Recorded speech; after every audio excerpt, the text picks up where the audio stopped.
In an interview for the book Live from New York by Andrew Miller and Tom Shales, Lorne says, "I resigned in pre-production over Richard Pryor in December. It was like an absolute you can't have him from the network. And I said, I can't do a contemporary comedy show without Richard Pryor, and so I walked off. There was a lot of me walking off in those days." There's one other Lorne quote I want to hit you with before we get started on this episode, and it's more succinct. He better be funny. Lorne had every reason to believe Pryor would be hilarious, mind you, but he'd had to invest a great deal of time and energy, not to mention make more than a few concessions, to convince the network that Pryor would be an acceptable risk for the fledgling program, and to convince counterculture icon Pryor that appearing on network television would be an acceptable risk to his career. They'd pursued and negotiated with Pryor for nearly a year to secure him, and his list of demands had been long, ever-growing, and non-negotiable.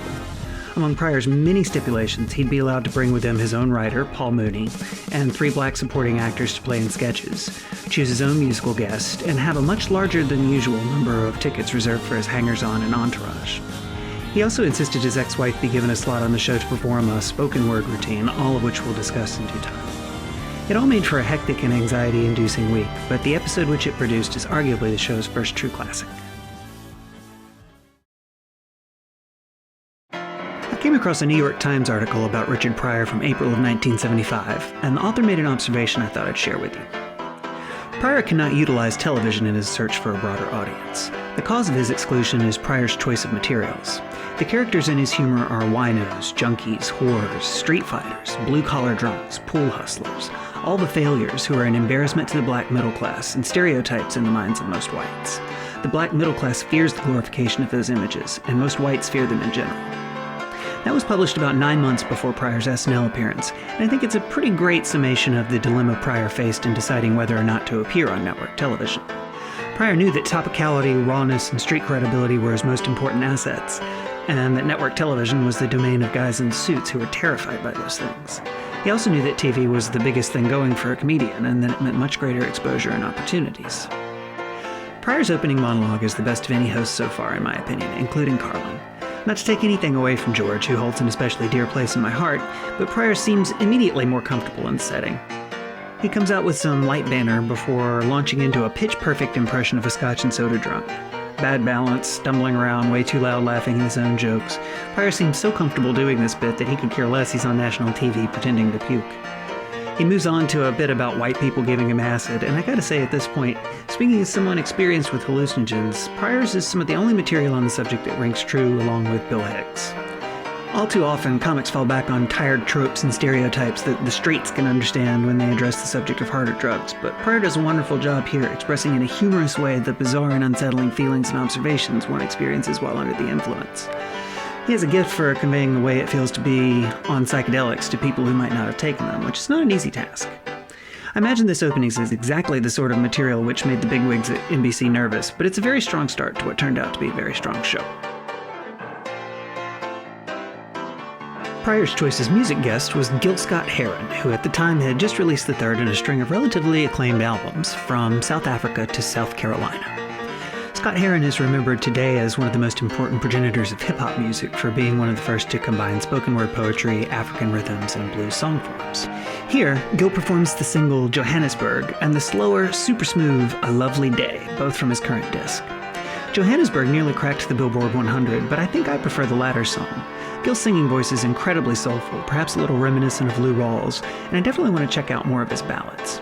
Very strong performances, and I can see why Pryor wanted to have him along.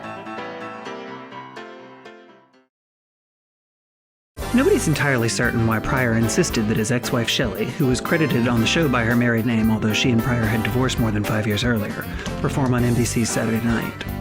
Kathy McKee, Pryor's girlfriend at the time, who also appeared on the show, says Pryor never mentioned to her anything about Shelley being on the program. "I'm with Richard," she says in a 2013 Salon article. "I'm his girlfriend. I'm traveling with him. You might think, when we get on the plane to New York, he would look over at me and say, 'Oh, by the way, Kathy, Shelley's going to be there.' Nope, not a word. I never found out until I got to rehearsal." There's some speculation that Shelley appeared on the show as a quid pro quo to make some child support issues of Richard's go away, although that certainly can't be corroborated. In any event, Shelley's appearance is sort of a train wreck. The first time I watched it, I absolutely loathed it, but on further viewings, I don't think it's entirely awful, just very out of place.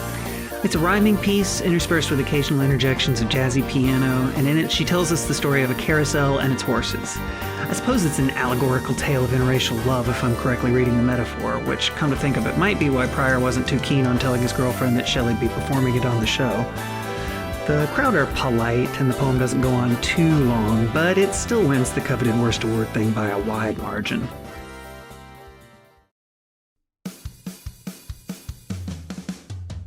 The phone cold open and "I'm Chevy and you're not" tagline are largely unchanged from previous weeks. It won't be long before we get some zany iterations on the theme, though.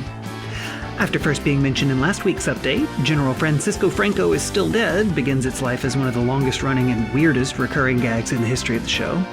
It's a great example of a throwaway joke growing legs and becoming greater than the constituent parts merely through repetition.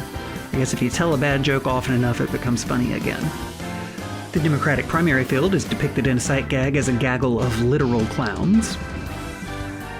Reagan doesn't think it's asinine at all that an American president might have once started a movie titled Bedtime for Bonzo, proving once and for all that the man had no sense of humor. There's a good gag about allegations of, gasp, gays in professional sports.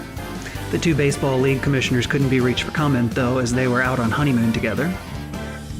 In a related story, the president of the Gay Activists Alliance declined to comment on allegations of homosexual behavior in their ranks. Emily Latella makes her update debut with her editorial on busting school children. Spiro Agnew's upcoming biography, which puts the vice back in vice president, will be printed directly onto ripped-up confetti rather than in book form, thus skipping a step.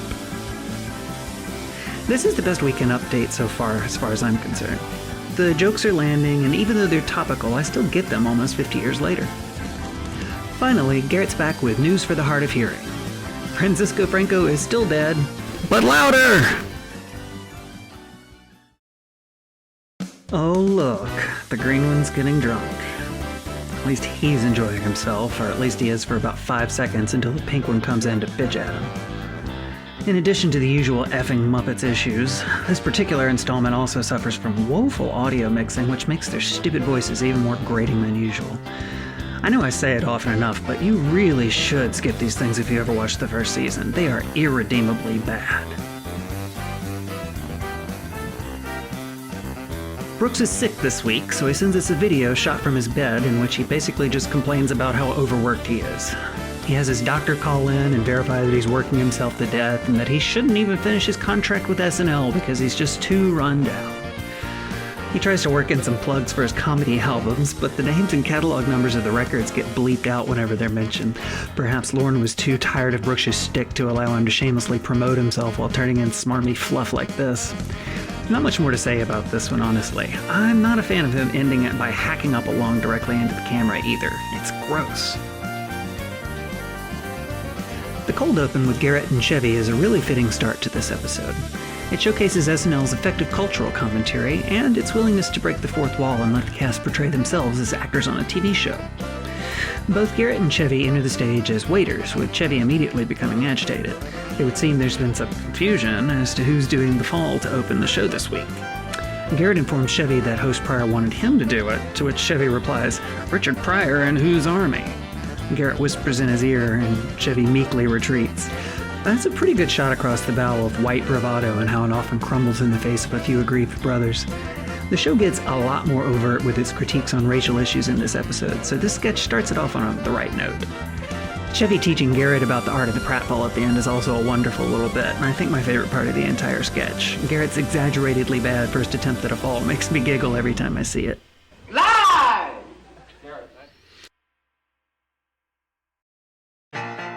This sketch features the introduction of Belushi's samurai, and the only time he ever broke character and spoke actual English words.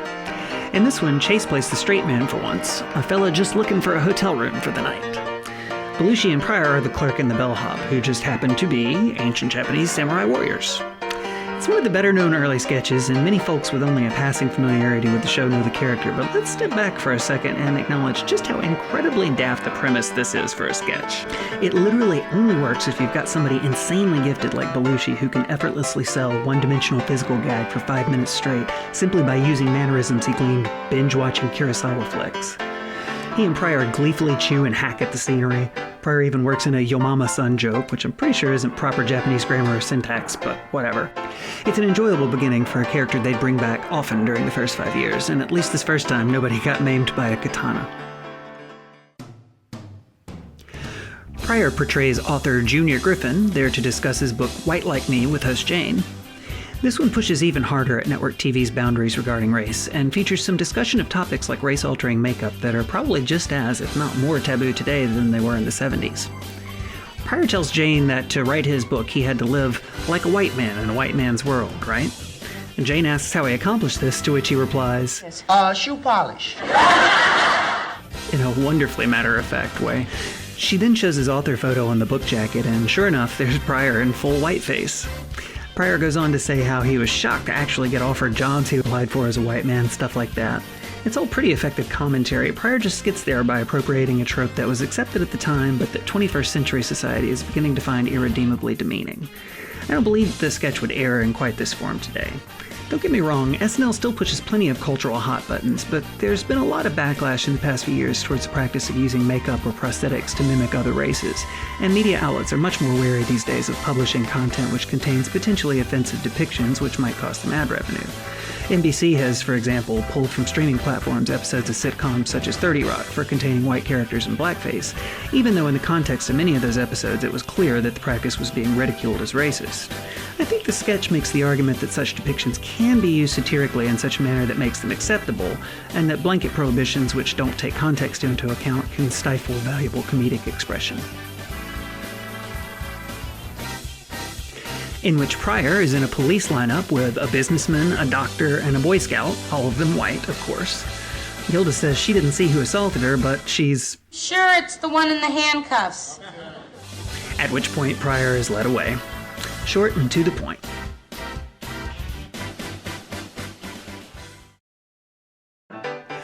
One of the best known and most discussed sketches of the show's first year, here we have Chase administering some psychological tests to Pryor. They begin a word association test, which starts off innocently enough, but soon leads to Chase egging Pryor on with epithets, and eventually to them shouting offensive slurs back and forth at each other. It's worth remembering just how bad racial relations were in many parts of the United States in the 70s, with plenty of openly racist politicians running for office based on thinly or not at all veiled white supremacist policies, and with depictions of minorities on TV often limited to criminals and vagrants. This sketch's pointed and inflammatory take on such a sensitive subject was the exact type of risk that NBC worried about when they initially balked at Pryor as a potential host, although it seems to have been received without too much complaint or backlash in its day, and is rightly considered a classic. Though not all NBC affiliates were airing SNL at this early date, they still had the option to air old movies or reruns if they wished. It's perhaps surprising that no Southern affiliates refused to run this particular episode, as was sometimes the case when networks would push racial boundaries during the era. The punchline, where Chase offers the word nigger, to which Pryor replies, dead hunky, cements this as one of the defining sketches of the first season, and really sums up the attitude toward controversial subjects that separated SNL from its predecessors.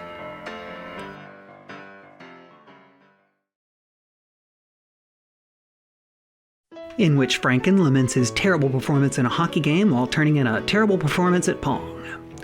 These skits are utterly pointless, and young Al Franken's voice makes me irrationally annoyed.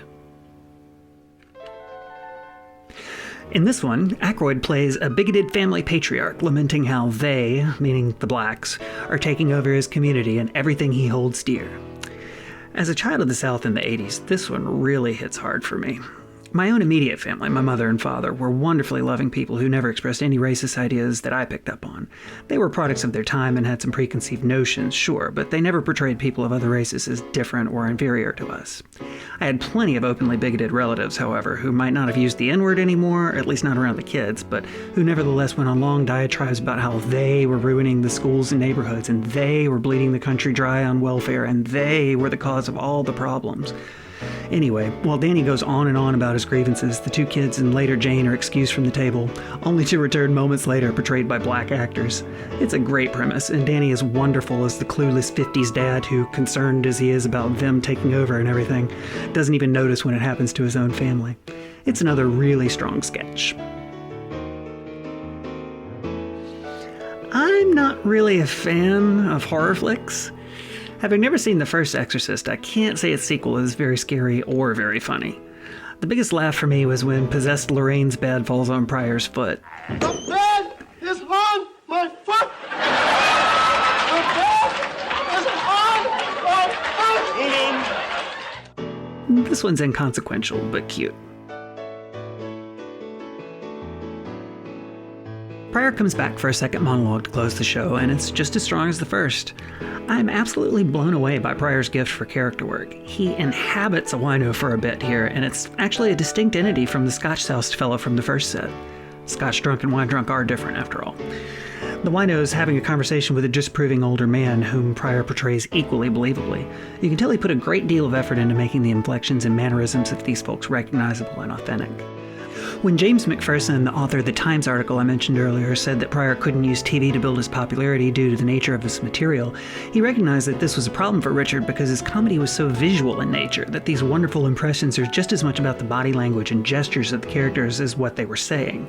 It seems like he was really able to sell himself and his characters here to a broader TV audience in a way that perhaps he hadn't been able to do before SNL, and hopefully he appreciated that aspect of his gig as host, if nothing else. We know from later interviews that Pryor and Mooney didn't come away from the experience with a particularly positive view of SNL. Mooney felt degraded by the way he felt Lauren questioned him like a job interviewer over Paul's qualifications to write for Pryor on the show, and channeled that anger into the word association test sketch.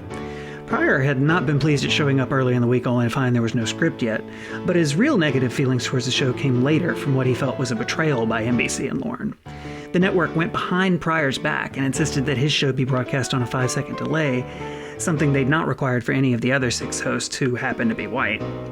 To be clear, it wasn't really racism that had the execs at NBC nervous. Pryor was known for his casual profanity, and Lauren was in the position of either acquiescing on this point or potentially having the show canceled if Pryor screwed up and cursed on air. The only problem was, Lauren knew Pryor would walk if it became known to him that the network had instituted the delay, so Lauren had to go to silly lengths such as setting back the clocks in the studio to keep it a secret. In the end, Pryor said ass a few times, but was otherwise clean enough.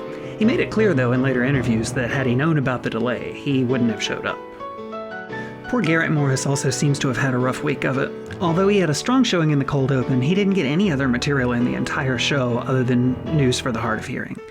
He doesn't even join the cast and Pryor on stage for the closing credits, perhaps feeling dejected or unwanted.